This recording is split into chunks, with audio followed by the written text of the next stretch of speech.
Halo, kembali lagi dengan saya Irianto Petrus Binsardo. Kali ini kita akan membahas satu saham yang cukup terkenal ya akhir-akhir ini, cukup banyak digandrungi karena memang dalam kondisi pandemi seperti sekarang ini, banyak orang mulai berpikir untuk menjaga kesehatannya dan produk dari saham ini merupakan salah satu produk yang cukup populer di tengah masyarakat ya. Nah, nama sahamnya adalah saham Sido Muncul. Nah, saham ini adalah saham dengan produk bidang farmasi, juga ada produk-produk jamu-jamuan gitu ya. Bagaimana dengan performa sahamnya di akhir tahun 2020? Sesaat lagi kita akan melihatnya, namun buat teman-teman yang belum melakukan subscribe, jangan lupa untuk subscribe dulu, karena kedepannya nih kita akan membahas berbagai macam saham lain yang mungkin menarik untuk teman-teman jadikan watchlist. Dan tanpa perlu berlama-lama, kita akan mulai dari analisis rasionya ya, dan pertama adalah growth analisisnya. Dan kalau kita lihat di sini, pertumbuhan dari asetnya mengalami peningkatan yang cukup konsisten gitu ya, dengan ekuitas yang meningkat dan juga utang juga meningkat. Jadi kita bisa melihat adanya tren pertumbuhan di sini. Dan dengan tren pertumbuhan seperti ini, saya senang untuk memberikan lampu hijau ke saham ini. Lanjut, kita akan masuk ke utangnya. Kita akan lebih dalam mengenai utangnya. Memang utang yang terus bertumbuh ini cukup tidak bisa dibilang menarik ya, karena kan utang akan menimbulkan beban bunga begitu ya. Namun kalau kita lihat di sini sebenarnya yang termasuk long term debt-nya itu hanya 67 dari total debt-nya itu 627. Jadi ini bisa dibilang sebenarnya angka yang cukup kecil. Dan kemungkinan untuk dia bring interest gitu ya, membawa bunga itu agaknya kecil, tapi kita akan lihat nanti sesaat lagi. Dan ini juga harus dirasiokan dengan ekuitasnya juga gitu kan. Maksudnya angka 627 ini sebenarnya angka yang besar atau kecil. Nah, untuk sementara ini mungkin kalau lihat ini masih lampu kuning aja saya kasih. Tanpa pembanding yang lain-lain ya. Berdasarkan growth-nya aja karena dia memang bertumbuh. Lanjut. Nah, ini sekarang kita masuk ke debt to equity-nya. Jadi kita bandingkan dengan ekuitasnya. Dan nilai yang kita inginkan adalah di bawah 1. Di sini memang naik ya. Ya karena kan utangnya tadi kita lihat juga bertumbuh ya. Tapi di sini kita lihat nilainya itu 0,19, jauh di bawah nilai 1. Atau sekitar ya 20%-an dari ekspektasi saya gitu ya. Jadi kalau kita lihat ini sebenarnya angka yang masih sangat kecil. Kemudian kalau long term debt-nya gitu ya, utang jangka panjangnya ini dibandingin nih sama aset. Angkanya ini ya ini fluktuatif 2% ya. Mungkin ada koma-komanya gitu 2, sekian. Tapi ya angkanya cukup stabil gitu di angka 2%. Dan ini cukup menyenangkan saya karena angka utang yang kecil bisa menunjukkan bahwa perusahaan memiliki beban bunga yang cukup terjaga. Saya kasih lampu hijau. Lanjut ke grafik berikutnya. Cash ratio adalah kemampuan perusahaan untuk membayarkan utang jangka pendeknya dengan menggunakan uang kas yang dimilikinya. Jadi, kalau bisa cash ratio di atas 100%, karena ini menggambarkan bahwa perusahaan bisa membayar utang jangka pendeknya dengan menggunakan uang kas yang dia miliki. Dan kalau kita lihat angka terakhir memang di atas 184. Kalau kita lihat nih trennya menurun ya, Tapi sekali lagi memang masih di atas 100%, jadi cukup confidence kalau buat saya meskipun dengan tren yang seperti ini. Kemudian kalau kita lihat aset turnover-nya masih di angka 87%, ini angka yang sangat tinggi gitu ya. Dan kalau kita lihat trennya juga meningkat. Jadi so far so good lah kalau menurut saya, jadi angkanya masih bisa memberi lampu hijau. Kemudian kita bicara soal pendapatannya. pendapatannya memang meningkat ya dari Desember 2019 menjadi 3,3 triliun di Desember 2020. Nah, ini kan dalam jangka pendek ya. Kalau kita lihat tahunan, trennya juga masih dalam tren yang positif. Ini cukup menyenangkan lah ya. Kalau misalnya trennya masih positif-positif terus, kita masih bisa memberi lampu hijau. Kemudian dari pendapatan yang bertambah tadi, kita bisa ekspektasi bahwa net profitnya juga meningkat gitu ya. Net profit marginnya cukup stabil di angka 28-an ya, 27 sampai 28. Jadi ini juga cukup confidence buat kita. Lanjut.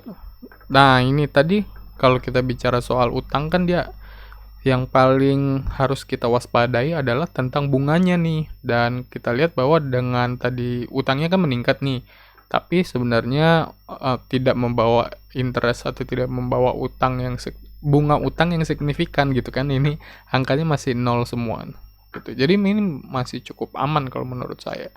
Dengan return on equity yang angkanya meningkat dari 2019 ya, angkanya meningkat ke 2020 sekitar 2%-an, 2,3.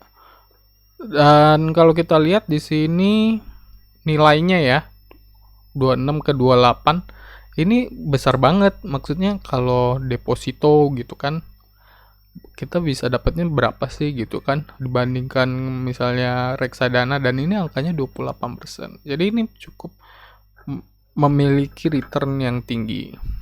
Saya akan memberi lampu hijau di sini.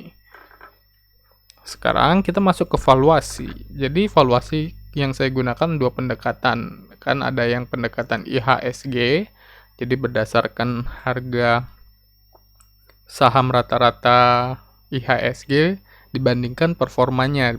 Jadi basicnya itu price to earning.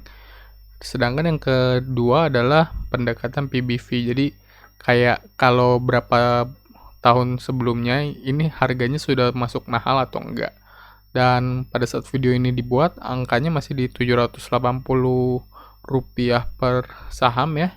Dan kalau kita lihat dengan pendekatan dua-duanya nih, ini nilainya ini sebenarnya masih sudah cukup tinggi kalau misalnya dibandingkan IHSG maupun PBV.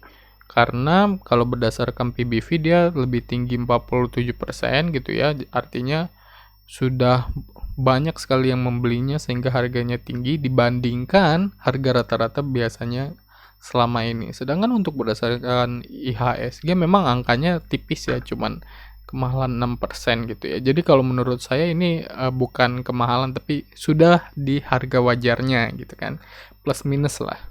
Jadi ini sudah di harga wajarnya, sedangkan berdasarkan PBV dia sudah kemahalan, jadi saya bisa kasih lampu kuning. Jadi sebagai kesimpulan kita bisa lihat nih apakah growth-nya itu mengalami peningkatan dalam jumlah aset. Ya tadi kita lihat trennya naik ya, semuanya trennya naik. Kemudian likuiditas, debt to equity ratio rendah, long term debt-nya sedikit, oke, memenuhi syarat. Activity high cash reserve, tadi cash ratio-nya aja di atas 100%, jadi masih bisa dicentang.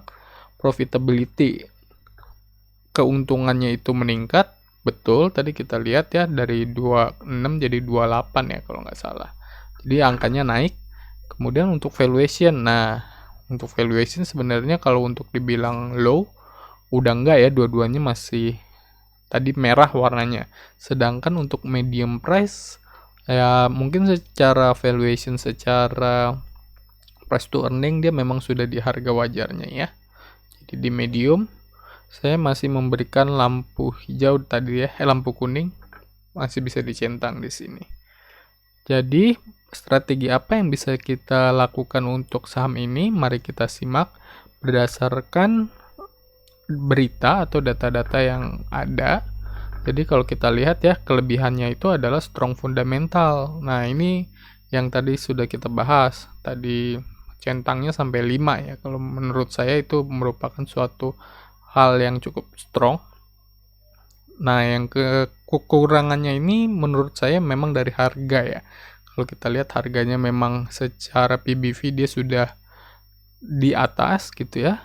Sedangkan untuk capitalization, kalau saya ini lebih subjektif sih, karena menurut saya selama dia belum masuk di LQ45, mungkin itu merupakan bagian yang harus dipertimbangkan juga gitu. Tidak bisa ditutup mata gitu aja. Jadi ini mungkin dari kelebihan dan kekurangan. Sedangkan untuk kesempatan berdasarkan pemberitaan ini adalah masalah ekspansi, bahwa perusahaan ini juga sudah memiliki rencana untuk melakukan ekspansi baik ke Indonesia bagian timur maupun ekspansi ke luar negeri. Nah, ini adalah suatu bentuk yang cukup menarik ya, ekspansi ini, karena tadi kita lihat cash-nya itu dia juga tinggi. Jadi memang dia memiliki kemampuan yang cukup untuk melakukan ekspansi. Begitu juga untuk debt-nya ya, untuk utang itu sangat rendah sehingga dia masih memiliki kesempatan untuk melakukan meminta pembiayaan dalam bentuk utang gitu ya, untuk melakukan ekspansi. Jadi ini merupakan kesempatan yang besar buat saham ini. Sedangkan untuk tantangannya, ya balik lagi nih masalah ketidakpastian kondisi ya. Semua perusahaan juga mengalami ini gitu ya. Karena kan kalau misalnya dia mau ekspansi, artinya dia harus balik lagi ke negaranya gitu ya. Apakah negara yang ingin diekspor itu sudah dalam keadaan stabil? Nah, itu kan menjadi pertanyaan. Karena itu nanti balik lagi, apakah kondisinya memungkinkan untuk melakukan ekspansi. Dan berdasarkan analisa tadi, apa sih decision saya atau keputusan saya untuk melakukan investasi di saham ini? Nah, sekali lagi nih saya tekankan bahwa ini opini pribadi ya, dan ini berdasarkan ketersediaan data yang ada sekarang. Kalau datanya berubah juga bisa berubah hasilnya, dan yang paling penting tidak mengajak untuk melakukan apapun. Jadi untuk decision saya untuk di skip, saya rasa saya tidak akan men-skipnya karena tadi strong fundamental ya, fundamentalnya bagus. Untuk short term trading, kalau saya sih saya nggak berani ya, karena memang dia secara PBV sudah sangat tinggi, walaupun secara pair dia masih oke-oke aja. Cuman ya untuk teman-teman yang memang suka dengan short term trading, bisa dipertimbangkan untuk lebih memantau risknya ya, memantau resikonya. Untuk wait for discount, jelas kalau dia bisa diskon, saya akan lebih senang untuk menunggunya gitu. Untuk medium term hold, oke, kalau menurut saya ya, karena tadi kita lihat untuk ekspansi dia masih memiliki kesempatan ya. Selain itu juga fundamentalnya juga strong, jadi no problem untuk medium term hold. Kemudian untuk return investing, ini yang paling saya inginkan untuk saham ini, karena returnnya itu besar banget ya, ada 28%-an ya. Dan ini cocok kalau saya ingin mencari dividen gitu ya. Sedangkan untuk capital gain investing saya sendiri kurang, karena tadi masalah harganya ya, harganya sudah cukup tinggi kalau dibandingkan PBV dia selama ini. Oke, ini decision saya. Kalau teman-teman punya plan yang lain gitu, teman-teman bisa sesuaikan juga. Dan kalau teman-teman punya pendapat lain atau pertanyaan, teman-teman bisa tulis di kolom komentar. Oke, dan sekali lagi jangan lupa untuk subscribe karena kita akan membahas saham-saham lainnya. Saya Irianto Petrus Binsardo, sampai jumpa di video berikutnya. Dadah.